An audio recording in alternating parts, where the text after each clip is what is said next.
Hello दोस्तों, नमस्कार। स्वागत है आपके अपने यूट्यूब चैनल एग्जाम मस्ती पर। आइए संविधान की इस अगली कड़ी में देखते हैं भारत के राज्य क्षेत्र, यानी भारत संघ और राज्य क्षेत्र। राज्य क्षेत्र इसके अंतर्गत देखते हैं भारत और संघ राज्य क्षेत्र।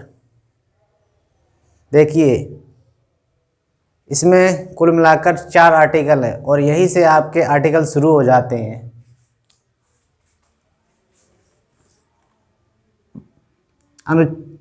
आर्टिकल या अनुच्छेद 1, इसमें इस बात का जिक्र है कि कोई भी राज्य भारत से अलग नहीं हो सकता, अर्थात भारत के जो संघ राज्य क्षेत्र है और राज्य, वर्तमान में 28 राज्य और 8 केंद्र शासित प्रदेश हैं, ये किसी भी प्रकार से भारत से अलग नहीं हो सकते। आइए अब देखते हैं राज्य क्षेत्र। राज्य क्षेत्र में कौन कौन आ जाता है। राज्य क्षेत्र में आ जाते हैं आपके संघराज्य, दूसरा आ जाता है राज्य और तीसरा आ जाता है आपके अर्जित प्रदेश।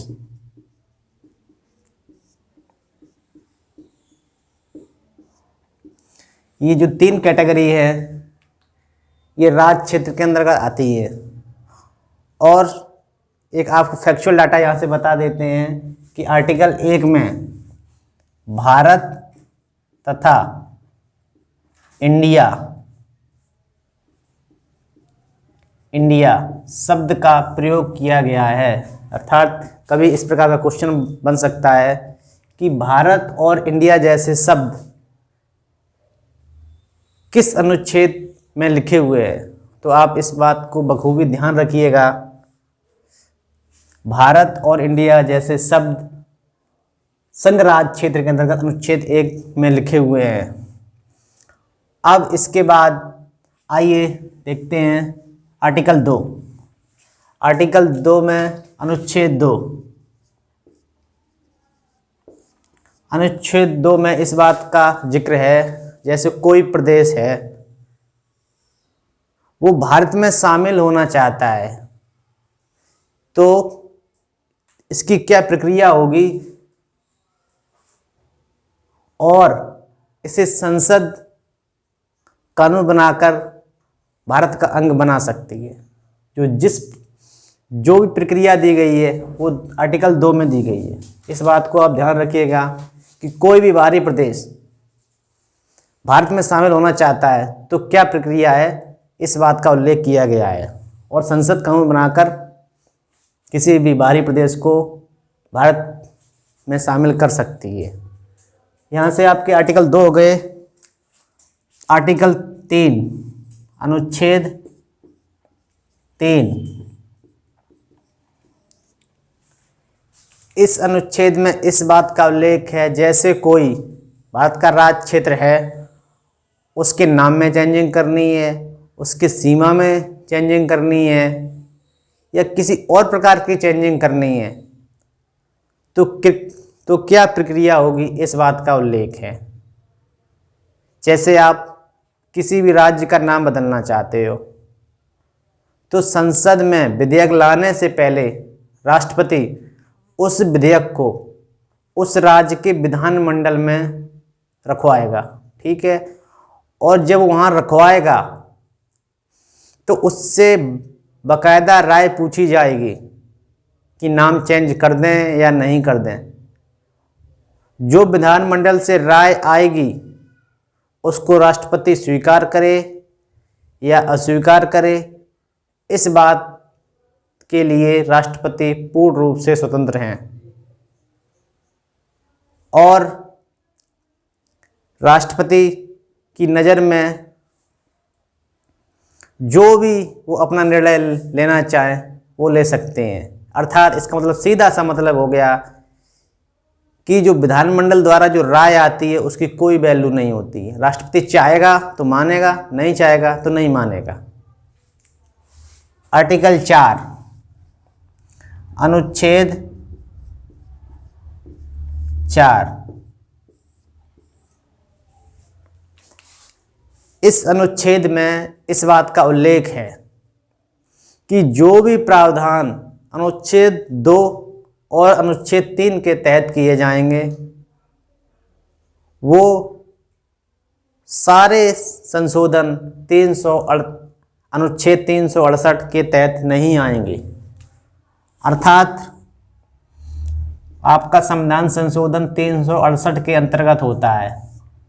इस बात को आप ध्यान रखिएगा कि अनुच्छेद 368 के तहत संविधान संशोधन होता है। पर यहाँ पे इसी बात का उल्लेख है अनुच्छेद 4 में कि जो भी संशोधन आप आर्टिकल 2 और 3 के तहत करोगे वो अनुच्छेद 368 के तहत संविधान संशोधन नहीं माने जाएंगे। आइए देख लेते हैं संविधान संशोधन किस प्रकार से होता है। संविधान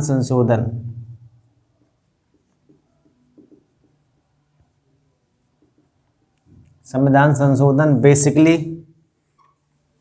3 प्रकार से होता है। पहला सामान्य बहुमत,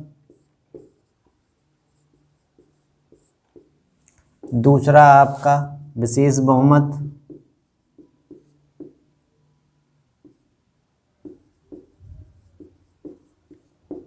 और तीसरा है आपका विशेष बहुमत प्लस आधे राज्यों का अनुमोदन। आधे राज्यों का अनुमोदन। संविधान संशोधन 3 प्रकार से होता है, सामान्य बहुमत, विशेष बहुमत प्लस आधे राज्यों का अनुमोदन। सामान्य बहुमत का मतलब ये जो संविधान संशोधन होता है तो ये संविधान संशोधन अनुच्छेद 368 के तहत नहीं आता है। और ये विशेष बहुमत और प्लस विशेष बहुमत प्लस आधे राज्यों का अनुमोदन ये अनुच्छेद 368 के तहत होते हैं। संविधान संशोधन की जो प्रक्रिया है वो अनुच्छेद 368 के अंतर्गत दी गई है। और हमारा जो सामान्य बहुमत होता है वो 368 के अंतर्गत नहीं आता है। विशेष बहुमत आता है और विशेष बहुमत प्लस आधे राज्यों का अनुमोदन ये अनुच्छेद 368 के तहत आते हैं। अब विशेष बहुमत का मतलब होता है सदन में जो सदस्य उपस्थित हैं उनका बहुमत प्लस कुल जो सदस्य संख्या है उसका 2/3 बहुमत, उसका 2/3 बहुमत होना जरूरी है।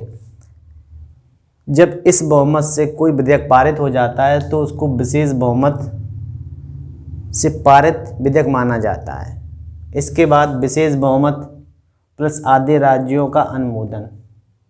इस प्रकार के संविधान संशोधन में जैसे राष्ट्रपति की जो चयन प्रक्रिया है उसमें कोई प्रावधान जोड़ना है या हटाना है तो यहाँ पर इस संविधान संशोधन का प्रयोग होगा। जैसे सुप्रीम कोर्ट की जो जज हैं उनकी नियुक्ति में कोई अन्य प्रावधान जोड़ना है तो विशेष बहुमत प्लस आधे राज्यों का अनुमोदन होना जरूरी है। तो इस प्रकार के जो प्रावधान है वो विशेष बहुमत प्लस आधे राज्यों के अनुमोदन से पारित होते हैं। और विशेष बहुमत का मतलब है जैसे कोई विधेयक लोकसभा में आया और उपस्थित मतदान प्लस 2/3 कुल सदस्य संख्या का 2/3 से बहुमत कोई पारित हो जाता है तो उसको विशेष बहुमत माना जाता है। इसी प्रकार के राज्यसभा में जाता है वहाँ भी पारित हो जाता है तो इसको पारित माना जाता है। इसी को बोलते हैं 2/3 बहुमत। इसको आप एक और बार ध्यान से देखिएगा। उपस्थित मतदान मतलब सदन में जो संख्या उपस्थित है उसका बहुमत चाहिए, और प्लस कुल जो सदस्य संख्या है क्या सदन की, उसके 2/3 बहुमत का होना जरूरी है। इसको बोलते हैं विशेष बहुमत। अब आपको ये चीज़ बिल्कुल समझ में आ गई होगी कि किस प्रकार से संविधान संशोधन होता है, किस प्रकार से सामान्य बहुमत होता है। और इस बात को बहुत बारीकी से ध्यान रखिएगा। अगर क्वेश्चन ये आ जाए कि अनुच्छेद 368 के तहत कितने प्रकार से संविधान संशोधन होता है, तो आपका आंसर आना चाहिए 2। एक विशेष बहुमत प्लस आधे राज्यों का अनुमोदन। अगर क्वेश्चन ये आ जाए कि संविधान संशोधन कितने प्रकार से होता है, तो 3 प्रकार से होता है। सामान्य बहुमत, विशेष बहुमत प्लस आधे राज्यों का अनुमोदन।